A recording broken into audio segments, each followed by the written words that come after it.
Sherman with Highland Park, and I'm going to show you how to clean the valve in your PT, because sometimes you get a little bit of dirt in there and then it doesn't flow right. So I'm going to show you how to do that in this video.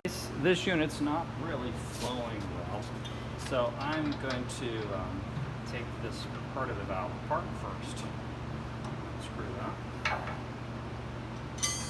And I'm going to look inside, and then there's probably going to be some garbage in there. There is.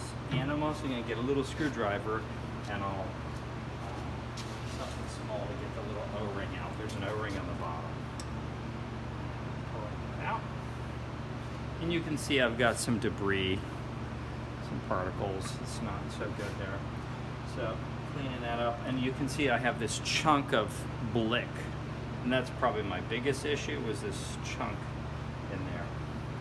So what I'm going to do now is I'm going to unhook this. Just put that hose there, and I'm going to plug my system in, and then I'm going to flush this out, and we should be good to go. One of the things you have to watch out for here recirculating like that doing is sometimes you'll get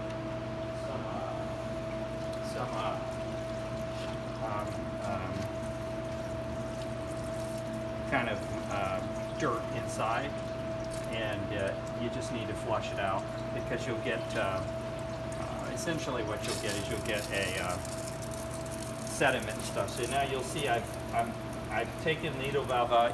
I got a really good stream of water coming through there, so that's good. And now I'm going to go turn my system back off and put my valve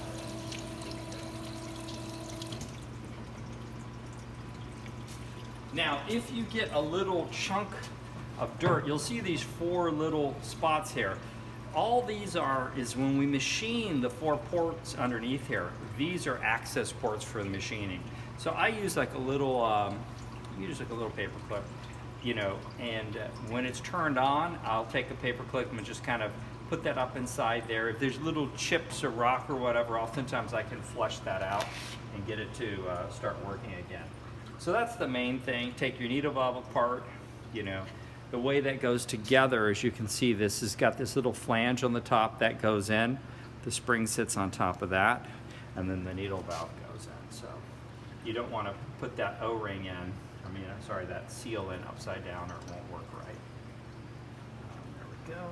Put this back together. Tighten this back up.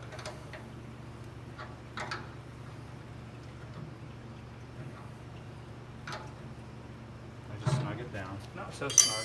And now I'm going to turn it back on, and we'll verify that indeed.